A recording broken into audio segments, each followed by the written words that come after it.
श्रीमद् भागवत का 9वां स्कंध। 9वां स्कंध को भागवत में कहा गया है ईशानु कथा। ईशस्य कथा अनुवर्तिनाम तद्भक्तानाम च कथा। जहाँ पर भगवान की कथा हो और भगवान के भक्तों की कथा हो उसका नाम है ईशानु कथा। इसमें सूर्यवंश और चंद्रवंश का वर्णन है। सूर्यवंश में भगवान श्री राम का अवतार, अम्बरीश, नभग, भगीरथ, अंशुमान, दिलीप इत्यादि राजाओं का वर्णन, और चंद्रवंश में ययाति, रंतिदेव, वसुदेव और भगवान कृष्ण के अवतार का वर्णन। मुख्य रूप से देश में थोड़ा सा भेद है भगवान श्री राम के अवतार और भगवान कृष्ण अवतार में। भगवान श्री राम का अवतार हुआ है सूर्यवंश में और भगवान कृष्ण का अवतार हुआ है चंद्रवंश में। सूर्य भगवान की 12 कलाएं होती हैं और चंद्रमा की 16 कलाएं होती हैं। इसलिए भगवान श्री राम 12 कला अवतार हैं और भगवान कृष्ण 16 कला अवतार है। एक बात। और दूसरी बात, सूर्य भगवान बुद्धि के देवता है और चंद्रमा मन का देवता है। तो जो काम बुद्धि पूर्वक किया जाएगा वो मर्यादित और थोड़ा व्यवस्थित होगा, और जो काम मनोमुखी किया जाएगा वो थोड़ा मर्यादा से हटके और अव्यवस्थित होगा। और यही मौलिक अंदर भगवान श्री राम और श्री कृष्ण के अवतार में देखा जा सकता है। भगवान श्री राम सूर्यवंश में अवतार लेते हैं, इसलिए उनकी लीलाएं सब मर्यादा के अंदर है। और भगवान कृष्ण चंद्रवंश में अवतार लेते हैं, इसलिए उनकी लीलाएं कुछ मर्यादा के अंदर हैं और कुछ मर्यादा के थोड़ा बाहर भी दिखाई देती है। धर्म की दृष्टि से, भक्ति की दृष्टि से नहीं, धर्म की दृष्टि से। सूर्य वंश में अनेक राजाओं का वर्णन करते हुए सुखदेव जी कहते हैं, इस वंश में खट्वांग हुए, दीर्घबाहु हुए, रघु हुए, महाराज अज हुए, और अज के पुत्र हुए महाराज दशरथ।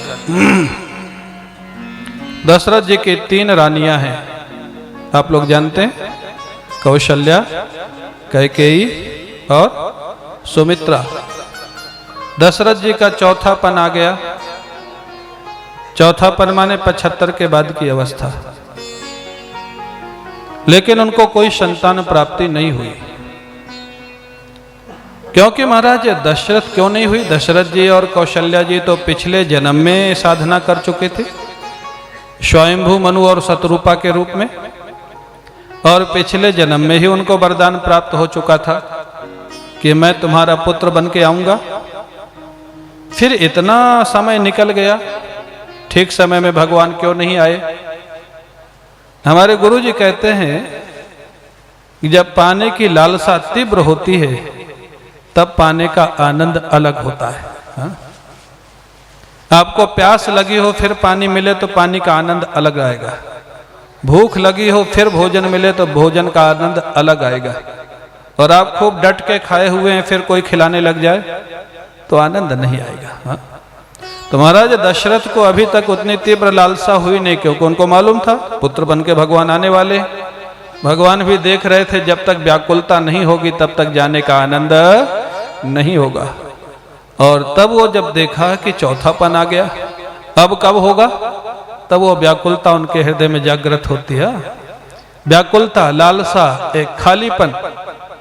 हमारे गुरु जी से एक बार एक भक्त ने पूछा, महाराज भगवान कैसे मिलेंगे? महाराज जी ने कहा, गुरु जी ने पूछा कि तुम्हारे मन में ये बात कितनी बार आती है? 24 घंटे में कितनी बार आती है? पैसा कैसे मिलेगा, परिवार कैसे बढ़ेगा, व्यापार कैसे बढ़ेगा, ये कितनी बार आता है? और भगवान कब मिलेंगे, ये कितनी बार आता है? लालसा जब तीव्र होगी ना तभी भगवान मिलेंगे। हाँ, भगवान को लालसा चाहिए और तुम्हारी संपत्ति नहीं चाहिए। तुम्हारा पैसा नहीं चाहिए। लेकिन लालसा जब कभी कोई महात्मा मिल गए तो हो गई।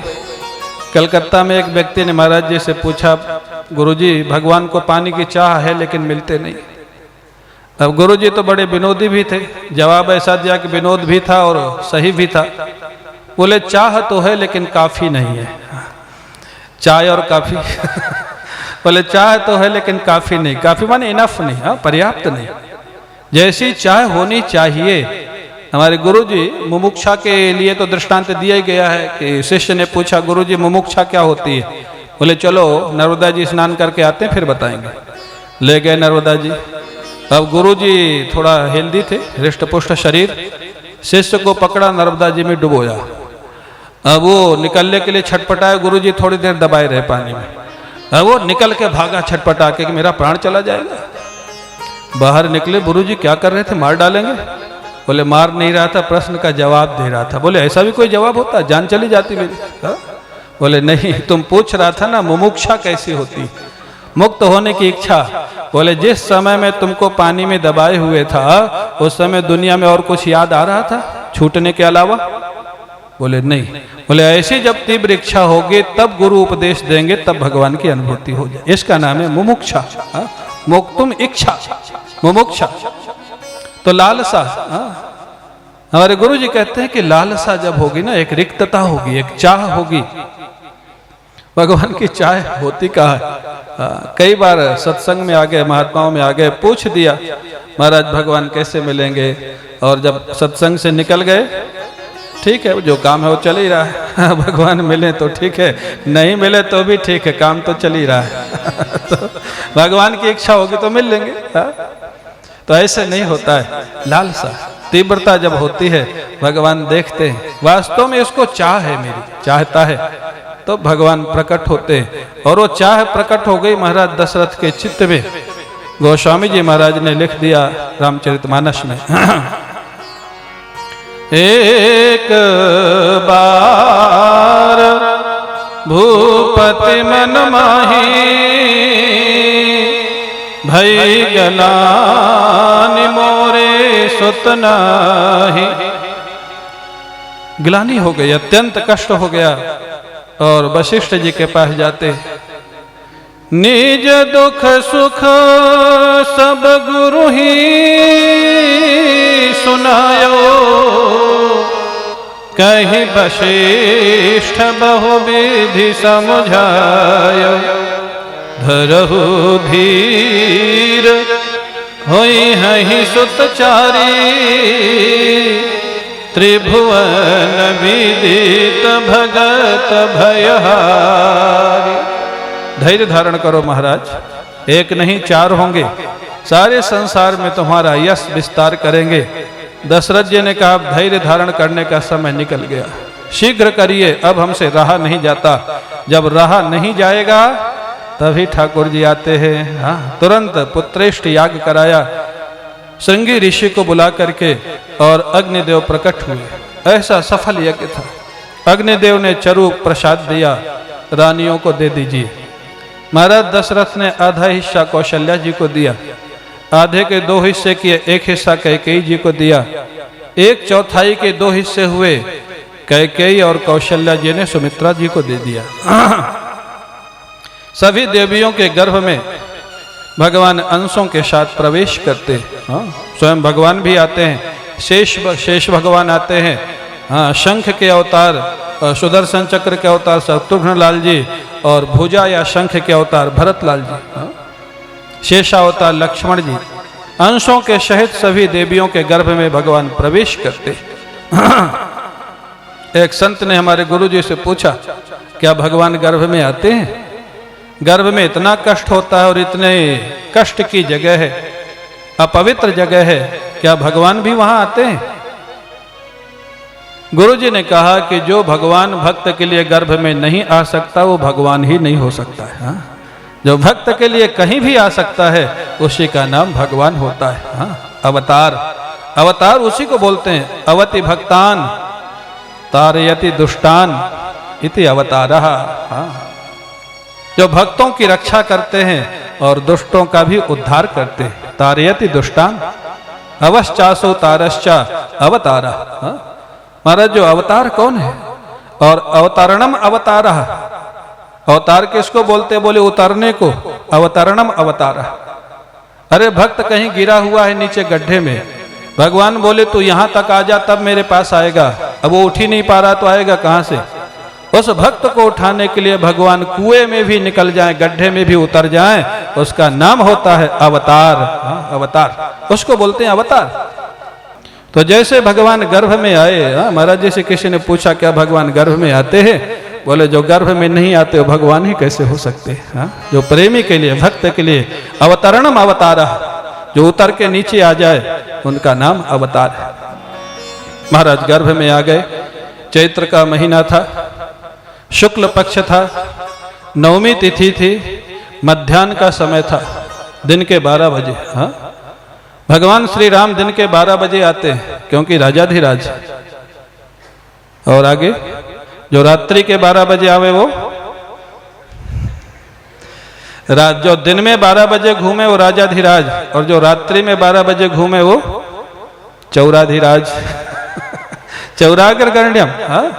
यही तो देखो लीलाओं का फर्क है। ये मर्यादा पुरुषोत्तम, वो लीला पुरुषोत्तम। वो जन्म लेने से ही ऐसी लीलाएं की हैं कि क्वेश्चन मार्क खड़े हो जाते हैं। लीला पुरुषोत्तम रात्रि में 12 बजे चोरी चोरी आए और चोरी चोरी मथुरा से गोकुल भी चले गए। यहाँ तो कोई चोरी नहीं थी राम जी के यहाँ। राम जी का महाराज दिन के 12 बजने वाले थे, देवताओं ने स्तुति किया, स्तुति करके जैसे वो महाराज वहाँ तैयार थे, भगवान के अवतार की प्रतीक्षा में थे। 12 बजे और कौशल्या माँ के गर्भ से शंख चक्र गदा पद्म लिए हुए भगवान नारायण प्रकट हो जाते हैं। बोलिए भक्तवत्सल भगवान की, भक्तवत्सल भगवान की, भक्तवत्सल भगवान की। भगवान का प्राकट्य हुआ और भगवान के प्राकट्य के साथ ही शहनाई बजने लग गई, बाजे बजने लग गए। भगवान से कौशल्या माँ ने कहा था ना, आप थोड़ा बालपन की लीला करिए। सुनी बचन सुजाना रोदन ठाना। बोले इन्होंने तो ठान दिया। ऐसा रोए ऐसा रोए ऐसा रोए कि महाराज महल के बाहर महाराज दशरथ बैठे थे, उनको सुनाई दिया बच्चे के रोने की आवाज। महाराज भगवान रोने लग गए। बस महाराज बुलाया गया शहनाई वालों को, बाजे वालों को। महाराज दशरथ ने ब्राह्मणों को बुलाया, स्वस्ति वाचन के साथ जात कर्म संस्कार हुआ। सारी अयोध्या को सजाया गया जैसे आज सजाया गया है। अयोध्या ही तो सजी है, हमारे राम जी के लिए सजी है। कृष्ण जी इसी में अपना काम चलाएंगे बाद में। क्या चतुर्वेदी जी?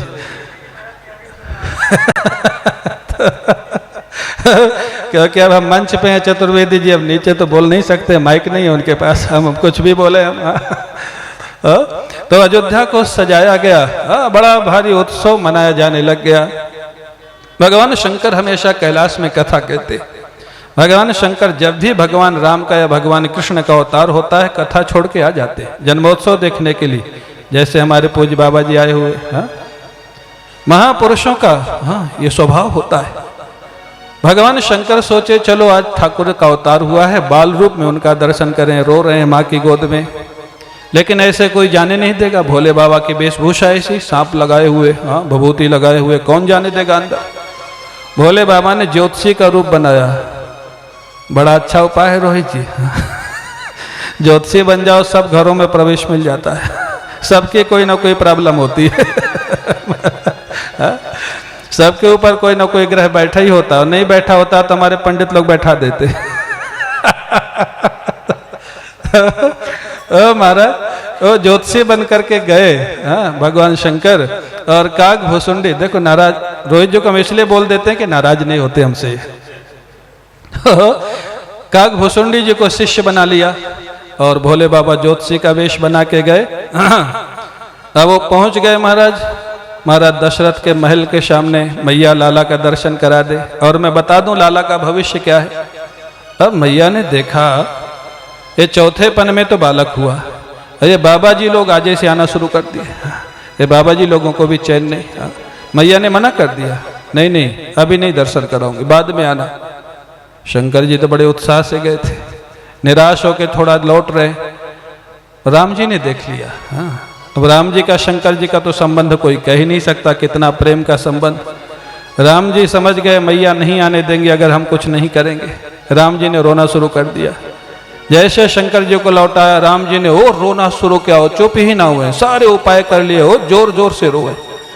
एक सखी ने कहा मैया, लगता है वो जो बाबा आया था ना, वो लगता है कुछ टोना टोटका जानता है, वो जब से गया तभी से लाला रो रहा है, अब वही ठीक करेगा अगर उसने कुछ किया है, उसी को बुलाओ।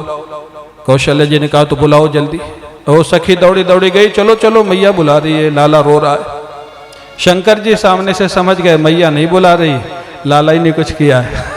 वो तो समझ गए, वहां से प्रसन्न होकर लौट रहे हैं। जैसे जैसे भोले बाबा पास में आए, लाला शांत हो गए। कौशल्या जी ने देखा तो चमत्कारी बाबा, बिना कुछ किए ही शांत हो गया लाला, जरूर इसका हाथ देखिए, बताइए। भगवान शंकर भगवान का हाथ अपने हाथ में लेते हैं, ऐसा आनंद आया, दर्शन और स्पर्श दोनों ठाकुर जी का होने लग गया, समाधि में जाने लग गए। हाँ, उनको ध्यान ही नहीं रहा कि मैं ज्योतिषी बन के आ जाऊं, भूल गए अपने आप को, समाधिस्थ होने लग गए। भगवान श्री राम ने धीरे से हिलाया, यहाँ समाधि मत लगाओ, कैलाश में लगाना, यहाँ लगाओगे तो पकड़े जाओगे। हाँ, ज्योतिषी बाबा। अब शंकर जी होश में आए, सब कुछ बताया, मैया तुम्हारा लाला बड़ा भाग्यशाली है, बड़ा शक्तिशाली है, बड़ा यशस्वी है, इसका आश्रय कभी मत छोड़ना, सारी विपत्तियों से पार कर देगा तुमको। बड़ी भारी न्यौछावर दी गई। बड़े प्रेम से भोले बाबा बड़े प्रसन्न होकर के जब कैलाश आए, पार्वती जी से कहा, पार्वती मैंने जीवन में एक चोरी किया, और एक कहो निज चोरी, सुन गिरजा अति दृढ़ मति तोरी। मैंने एक बार जीवन में चोरी किया। बोले महाराज आपने चोरी किया, आप तो सबको देते, चोरी क्यों किया? बोले वो सामान की चोरी नहीं किया, भगवान के दर्शन के लिए चोरी चोरी ज्योतिषी बन के गया था, कोई पहचाना नहीं, खूब दर्शन मेला हुआ, खूब आनंद हुआ। पार्वती जी हंसने लग गई, क्यों हंस रही हो? बोले आप कहते हैं कोई नहीं पहचाना? बोले हाँ कोई नहीं पहचाना।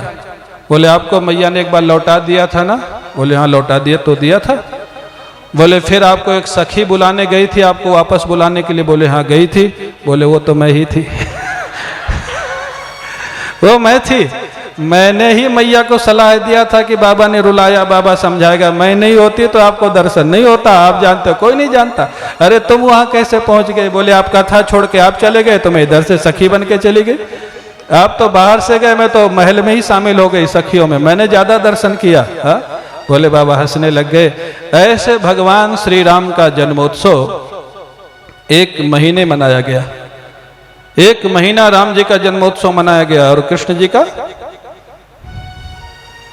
1 दिन। 1 महीना राम जी का जन्म, मास दिवस कर दिवस भा, 1 महीना जन्मोत्सव मनाया गया। हाँ, क्योंकि सूर्य भगवान चले ही नहीं, बड़ा भारी उत्सव मनाया गया। इसके बाद महाराज कहते हैं भागवत में राम कथा अत्यंत संक्षेप है, 202 अध्याय में, और प्रारंभ में सुखदेव जी ने तो 1 श्लोक में सारी राम कथा कह दी। वक्ता व्यास समासवित, वक्ता कुशल वही है कि समय न हुए तो सारे संक्षेप में सारी कथा कह दे, और समय हुए तो 1 श्लोक का विस्तार कर दे। 1 श्लोक में सारी राम कथा सुखदेव जी ने कह दी।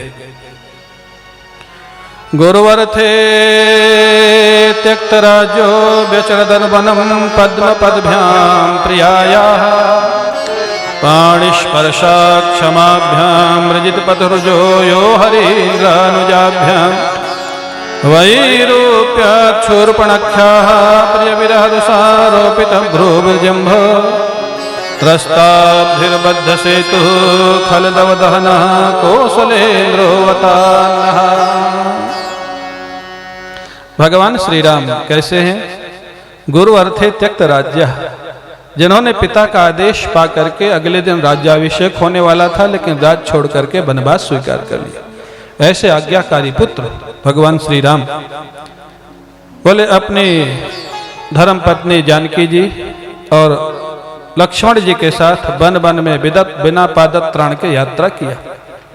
पंचवटी निवास के समय शूर्पणखा की दुष्टता के कारण जानकी जी का हरण हो गया।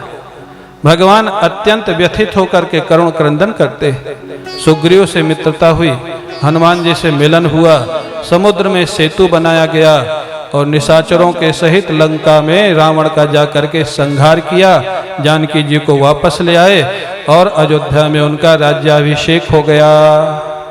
हो गया? हो गई ना राम कथा? हो गई? हाँ ना तो बोलो। क्या बचा अगर नहीं हुई? ये सुखदेव जी का वैशिष्ट है। एक श्लोक में सारी राम कथा कह दी। फिर सुखदेव जी को लगा थोड़ा तो कथा कहनी चाहिए, इतना भी संक्षेप नहीं करना चाहिए।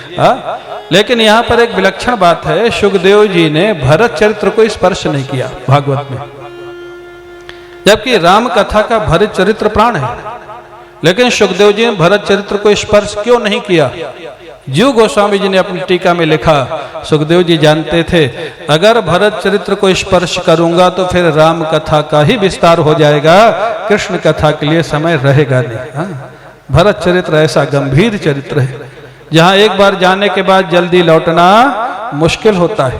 बहुत संक्षेप में कहा और विश्वामित्र के यज्ञ से कथा प्रारंभ किया। यही लिखा, विश्वामित्राध्वरेण मारीचाद्या निशाचराः पश्यतो लक्ष्मणस्यैव हता नैरितपुंगवाः। विश्वामित्र जी का यज्ञ हो रहा था, वहां पर निशाचर लोग यज्ञ नहीं होने देते थे। कौन कौन निशाचर? ताड़का, सुबाहु, त्रिशरा, मारीच। और विश्वामित्र जी का यज्ञ कहां हो रहा था मालूम है? बक्सर में। आज इस समय जिसको बक्सर बोलते हैं वहीं पर विश्वामित्र जी का यज्ञ हो रहा था। और बक्सर कहां पर है? बिहार में। माने ये त्रेता युग की घटना है, त्रेता कलयुग की नहीं है। त्रेता में राम जी हुए। और जब मैंने ये कथा पढ़ी तो मेरे को लगा कि बिहार की समस्या तो त्रेता से चली आ रही है। ये आज की समस्या ऐसा नहीं, त्रेता में भी वहां लोग यज्ञ नहीं होने देते थे, मारपीट के साधुओं को भगा देते थे। बक्सर में विश्वामित्र जी कह रहे त्रेता की घटना है, सत्य घटना है। और उनको नहीं काम चला। यहाँ कोई बिहार का बैठा हो तो नाराज मत होना, हमारे एक दो परिचित बैठे यहाँ बिहार के। बिहार में अच्छी एनर्जी बहुत है, डायरेक्शन गड़बड़ हो जाता है। वहां पर गाइडेंस की जरूरत है, एनर्जी बहुत है। ठीक डायरेक्शन में चलेगी तो बहुत अच्छी चलेगी, गलत में चलेगी तो बहुत अच्छी चलेगी। तो महाराज कहते हैं यज्ञ में गए भगवान श्री राम और लक्ष्मण विश्वामित्र जी के साथ। ताड़का का पहले उद्धार किया, उसके बाद त्रिशरा और सुबाहु का उद्धार किया। मारीच को मारा नहीं क्योंकि आगे काम लेना था, उसको एक बाण मारा, समुद्र के किनारे गिरा। यज्ञ संपन्न हुआ। विश्वामित्र जी ने सारी विद्याओं का उनको उपदेश दिया। उसी समय विदेहराज जनक जानकी जी का स्वयंवर कर रहे। धनुष की प्रतिज्ञा है, धनुष को जो उठा करके प्रत्यंचा चढ़ा देगा उसी के साथ जानकी जी का विवाह होगा। यह प्रतिज्ञा क्यों की थी जनक जी ने? क्योंकि यह धनुष रावण को दिया गया था भगवान शिव के द्वारा। रावण को कह दिया था बीच में रखोगे तो उठा नहीं सकोगे, और वही हुआ, रखना पड़ा, फिर उठा नहीं सका, छोड़ के जाना पड़ा।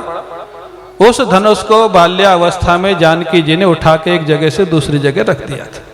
महाराज जनक जी ने अब देखा, उन्होंने सोचा मेरी कन्या इतनी शक्तिशाली, इसके लिए तो ऐसा ही वर चाहिए, राजकुमार चाहिए जो महाराज धनुष की प्रत्यंचा तो चढ़ा सके। जब ये धनुष को उठा दिया तो धनुष के प्रत्यंचा चढ़ा सके, इसलिए वो प्रतिज्ञा की थी महाराज जनक जी ने। ऐसा वर चाहिए, सुवर सुंदर वर चाहिए महाराज। अब उन्होंने प्रतिज्ञा की। महर्षि विश्वामित्र जी को भी आमंत्रण दिया गया था। विश्वामित्र जी के साथ श्री राम लक्ष्मण भी जनकपुर के लिए जाते हैं। रास्ते में अहिल्या का उद्धार होता है, सारी घटना बताया विश्वामित्र जी ने। जनकपुर के बाहर पहुंच गए, वहां पर उनका बड़ा स्वागत सम्मान किया गया। श्री राम को देख करके जनक जी तो महाराज अपलक नेत्रों से देखने लग गए। बहुत देर तक कुछ पूछ ही नहीं सके। और जब नहीं पूछ सके तो गोस्वामी तुलसीदास जी महाराज को लिखना पड़ा, क्या हुआ? न राम जी बोल रहे, न जनक जी बोल रहे, न विश्वामित्र जी बोल रहे, क्या हुआ? मूरति मधुर मनोहर देखी भयो विदेह विदेह विषेखी। इतने सुंदर थे भगवान श्री राम। उनको देख करके जनक जी वास्तव में विदेह हो गए। अभी तक तो विदेह कहलाते थे, आज वास्तव में विदेह माने शरीर को भूल गए। जनक जी को जब होश आया तो उन्होंने विश्वामित्र जी से पूछा, ये कौन है? ये कोई राजकुमार है या ऋषि कुमार है या कहीं साक्षात भगवान ही तो दो रूप धारण करके नहीं आ गए? क्यों? क्योंकि जो मेरा मन है सहज विराग रूप मन मोरा, थकित होत जिम चंद्र चकोरा। इन्हीं बिलोकत अति अनुरागा, बरबस ब्रह्म सुख ही मन त्यागा। ब्रह्मानंद का परित्याग कर दिया मेरे मन ने, इसलिए मेरे को शंका हो रही है, जिस ब्रह्म को मैं वृत्ति के माध्यम से आनंद लेता था वही ब्रह्म कहीं सगुण साकार होकर के राम बन के सामने तो नहीं आ गया। विश्वामित्र जी ने कहा, आपका अनुमान कहीं तक ठीक है, वचन तुम्हारा न होई अली का झूठा नहीं हो सकता है। भगवान श्री राम मुस्कुराए, मत बताइए आगे, आगे बता देंगे तो जानकी स्वयंवर का आनंद नहीं रहेगा। अगर इनको पता लग गया कि मैं भगवान का अवतार हूं, ये प्रतिज्ञा छोड़ करके मेरे साथ ही विवाह कर देंगे, जो लीला होनी है वो रह जाएगी। आगे नहीं बताया, आगे परिचय दे दिया, दशरथ जी के बेटे हैं श्री राम और लक्ष्मण, मेरे यज्ञ की रक्षा के लिए आए थे, यहां भी आ गए। अब महाराज भगवान श्री राम और लक्ष्मण जी को, विश्वामित्र जी को सुंदर स्थान पर ठहरा दिया जाता है। भगवान श्री राम जाते हैं गुरुदेव के लिए पुष्प वाटिका में पुष्प चयन के लिए, और भगवान श्री राम इधर उधर देखते हैं। क्या देखते हैं? कोई माली हुए तो पूछ लिया, चहु दिस चितई पूछ मालीगढ़। चारों तरफ देखते हैं, भाई किसी के बगीचे के फूल तोड़ना है तो उससे अनुमति लेना चाहिए, पहले उससे अनुमति लेना चाहिए। फिर वही बात आ गई, राम जी कृष्ण जी में यही फर्क है। राम जी कहीं जाते हैं किसी का कोई सामान लेने के लिए तो चारों तरफ देखते हैं कि कोई मिल जाए तो पूछ लूं, और कृष्ण जी जब कहीं जाते हैं माखन चोरी के लिए तो भी चारों तरफ देखते हैं, लेकिन इसलिए देखते हैं कोई देख ना रहा हो तो ले लूं। ये मौलिक फर्क है जगह जगह, क्योंकि वो लीला पुरुषोत्तम है, ये मर्यादा पुरुषोत्तम। चहुदिस चितई, यहां तक तो एक मिलता है, चारों तरफ वो भी देखते हैं, चारों तरफ ये भी देखते हैं। पूछा, मालियों से पूछा कुछ पुष्प ले लें गुरुदेव की पूजा के लिए। माली लोग जानते थे बड़े प्रभावशाली महापुरुष हैं। मालियों ने भी विनोद किया, नहीं नहीं नहीं, आप मत तोड़िए, हम तोड़ के दे देंगे। क्यों? हम अपने हाथ से तोड़ना चाहते हैं गुरुदेव की सेवा के लिए। हमने सुना है आपके चरणों की धूल से पत्थर की शिला नारी बन गई है। अगर चरणों से पत्थर की शिला नारी बन सकती है तो हाथ के स्पर्श से हमारे वृक्ष भी नारी बन सकते हैं, हमारा बगीचा ही खत्म हो जाएगा। इसलिए आप मत तोड़िए, आप स्पर्श मत करिए। भगवान मुस्कुराए, बोले नहीं होगा, वो तो चरणों की धूल से हुआ था ना। किसी तरह पुष्प चयन करने लग जाते हैं। उसी समय सुनैना माँ जगत जननी जानकी जी को गौरी पूजा के लिए भेजती है। वहां पर एक सखी ने श्री राम और लक्ष्मण को देखा, इतने सुंदर वो इतनी आनंदित होकर के नाचती हुई जानकी जी के पास पहुंचती है। जानकी जी कहती है, अरे बता तो सही, कौन सा आनंद तेरे मन में आया, किसको देखा तूने? बोले मैं बता ही नहीं सकती हूँ। इतनी प्रसन्न, इतनी आनंद में, बोले मैं बता नहीं सकती। बोले क्यों नहीं बता सकती? इतने सुंदर साहित्य का प्रयोग किया है गोस्वामी जी ने उस अर्धाली में। श्याम गौर किमि कहूं बखानी, गिरा अनयन नयन बेणुवाणी। क्या साहित्य का प्रयोग किया है गोस्वामी जी ने, मैं वर्णन नहीं कर सकती। क्यों? बोले जिसने देखा है वो बोल नहीं सकता, और जो बोल सकती है वो देख नहीं सकती। आंखों ने देखा है, आंखें बोल नहीं सकती। जीभ बोलती है, जीभ देख नहीं सकती है। तो वर्णन कैसे किया जाए कि वो कैसे थे श्री राम और लक्ष्मण, अर्थात अवर्णनीय है। क्या कौन लिखेगा? आज का कवि क्या लिखेगा जो तुलसीदास जी ने लिखा? महाराज जानकी जी को अत्यंत उत्कंठा होती है, उसी सखी को लेकर के चली जाती है, और बड़े ध्यान से, जैसे उनके पैरों में जो महाराज घुंघरू बज रहे थे, भगवान श्री राम ने सुना, लक्ष्मण जी को बताया।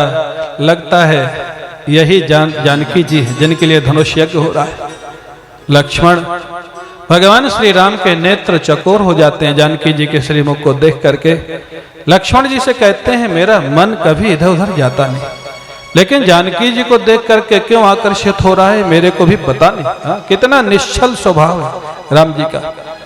उधर जानकी जी ने जब श्री राम को देखा, लता ओट तब सखी ने लखाए, श्यामल गौर किशोर सुहाए, वो भी महाराज उनके नेत्र चकोर हो जाते हैं। बहुत देर तक देखती रही जानकी जी। जब देखती रही तो सखियों को संकोच हुआ। जानकी जी ने आंख बंद कर लिया। फिर बोले जब सामने राम जी खड़े तो आंख क्यों बंद कर लिया?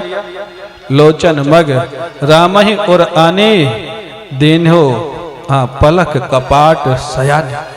लोचन नेत्र के रास्ते राम जी को हृदय में ले आई, आंखें बंद कर ली। भगवान श्री राम सामने तो खड़े हैं लेकिन संकोच से देख नहीं रही, लेकिन हृदय में उनका दर्शन करके ध्यानस्थ खड़ी हैं जानकी जी। कितना दिव्य प्रेम का वर्णन है वह। अब सखियां कैसे कहें कि बहुत विलंब हो रहा है। सखियों ने कहा जानकी जी माँ गौरी का ध्यान कल कर लीजिएगा। अब ये तो नहीं कह सकते कि राम जी का ध्यान कर रहे, गौरी का ध्यान कल कर लीजिएगा, अब विलंब हो रहा है। जानकी जी जाती हैं, गौरी माँ से प्रार्थना करती है। और जिन कन्याओं का विवाह जल्दी नहीं होता है, समस्या आती है, इसका पाठ किया जाता है। जय जय गिरिवर राज किशोरी, जय महेश मुख चंद्र चकोरी। ये प्रार्थना किया जानकी जी ने और तुरंत आशीर्वाद मिला। मन जाहि राच्यो मिलहि सोबर, सहज सुंदर सावर। आशीर्वाद मिल गया। इधर महाराज अगला दिन आया धनुष यज्ञ का। धनुष यज्ञ की तैयारी थी। धनुष यज्ञ में सारे लोग आ गए, सारे राजा और राजकुमार। कम से कम 10,000 थे। कम से कम 10,000 राजा राजकुमार थे। भगवान श्री राम लक्ष्मण भी विश्वामित्र जी के साथ आ जाते हैं। जनक जी की प्रतिज्ञा बंदी जनों ने सुना दी। एक एक राजा करके उठते, जो भी राजा उठता है अपने इष्ट देव से प्रार्थना करता है। आज बड़ी प्रतिष्ठा का समय है। रावण से जो धनुष नहीं उठा, आज उस धनुष को उठाना है और जानकी जी के साथ विवाह करना है। हमने आपकी जितनी सेवा पूजा की है उस सब पूजा के बदले आज कृपा करो हमसे धनुष उठ जाए। राजा प्रार्थना करता अपने भगवान से, इष्ट से। हमारे गुरुदेव पूज्य स्वामी श्री अखंडानंद जी महाराज कहते हैं, बोले एक राजा दाता था तो प्रार्थना करता था कि हमसे धनुष उठ जाए, और 9,999 राजा जो बैठे थे वो भी सब भगवान से प्रार्थना करते थे कि इससे धनुष न उठे, क्योंकि इससे उठ जाएगा तो हमारा नंबर ही नहीं आएगा। इसीलिए किसी से नहीं उठा। परिणाम यही हुआ, जो भी जाता था एक पक्ष में, 9,999 विपक्ष में। भगवान तो उन्हीं की सुनेंगे जहां ज्यादा प्रार्थना का बल था। किसी से नहीं उठा। जब किसी से नहीं उठा तो सारे राजा मिलकर एक साथ उठाने लग गए। भूप सहस 10 एक ही 12 लगे उठावन। तब ये पंक्ति सिद्ध हो गई जो सृष्टि के आदि में बताई गई कि ज्ञान और अज्ञान सृष्टि में हमेशा रहते। त्रेता युग जहां भगवान श्री राम का अवतार है और बड़े बड़े राजाओं में इतनी बड़ी नासमझी कहूं या मूर्खता कहूं, माने 10,000 राजा मिलके धनुष को उठा रहे। आज का भी कोई बुद्धिमान व्यक्ति होता तो ऐसा नहीं करता। क्यों?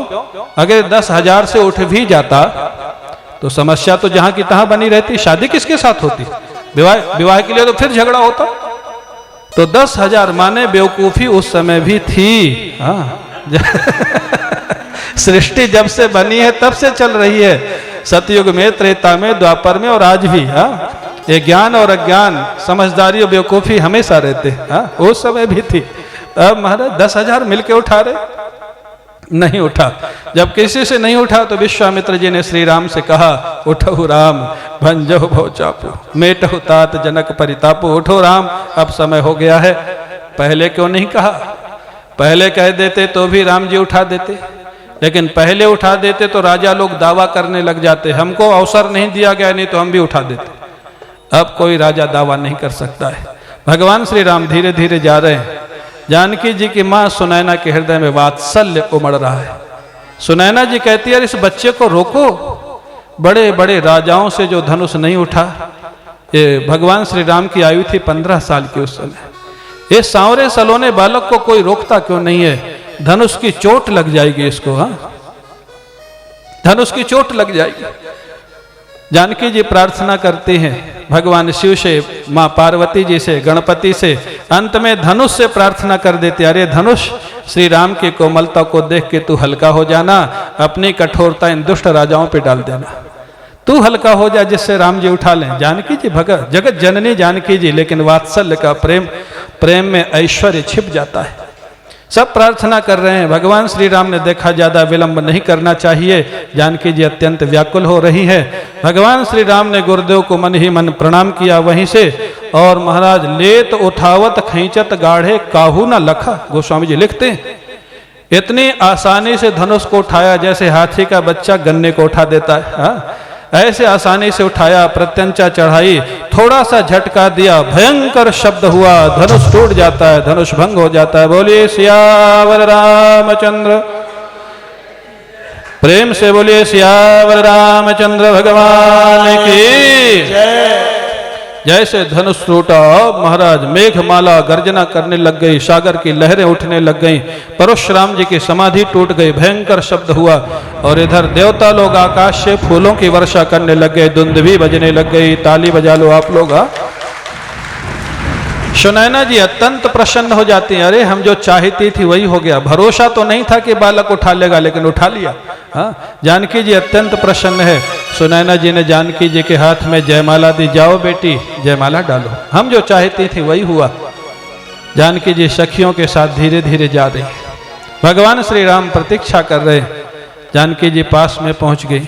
जानकी जी की अवस्था कोई संत कहते हैं 7 साल की थी, कोई कहते 8 साल की, कोई कहते 9 साल की, 9 साल से ज्यादा नहीं थी। अब आप लोग कोई रिट मत कर देना बाल विवाह भगवान थे भगवान श्री राम 15-16 साल के थे, जानकी जी ज्यादा से ज्यादा 9 साल की थी। अच्छा ठीक है, हाँ उदाहरण देंगे, ये ठीक है, पक्ष में काम करेंगे। तो जानकी जी जयमाला लेके जा रही है। जानकी जी जब जाते हैं तो भगवान श्री राम थोड़ा बड़े हैं, लंबे भी हैं, हाथ नहीं पहुंच रहे। सखियों ने, मिथिला की सखियां बड़ी बुद्धिमती होती है, आज भी बड़े बड़े विद्वान मिथिला से निकलते हैं, बड़े बुद्धिजीवी लोग होते वहां। मिथिला की सखियों ने कहा, झुक जाइयो तनक श्री राम, लली अभी छोटी है, थोड़ा सा झुक जाइए ना, थोड़ा सा सिर झुका दीजिए। जानकी जी जयमाला पहना दें। लक्ष्मण जी शेषावतार, वो तो झुकना जानते ही नहीं, उन्होंने राम जी से कह दिया बिल्कुल सिर मत झुकाना, ये ससुराल है। अगर एक बार झुका दिया तो जीवन भर झुकना पड़ेगा, बिल्कुल नहीं झुकाना। अब राम जी तो विनोद में खड़े, आनंद में खड़े, लक्ष्मण जी की बात कैसे काटें, सखी समझ गए। अब लक्ष्मण जी ने मना कर दिया, अब नहीं झुकाएंगे, अब क्या करें। दूसरा तर्क निकाला, दूसरा रास्ता निकाला। एक सखी ने जाकर के भगवान के श्री चरणों में प्रणाम कर लिया। भगवान मर्यादा पुरुषोत्तम है, आशीर्वाद देने के लिए जैसे झुके, जानकी जी ने जयमाला डाल दिया।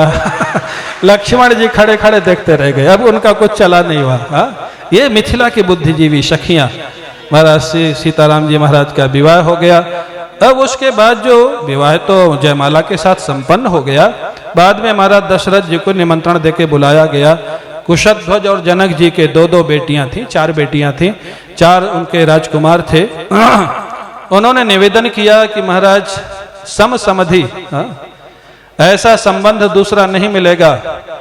समधि, धी माने बुद्धि, जिन 2 व्यक्तियों की बुद्धि एक समान काम करती हो उसका नाम होता है समधि।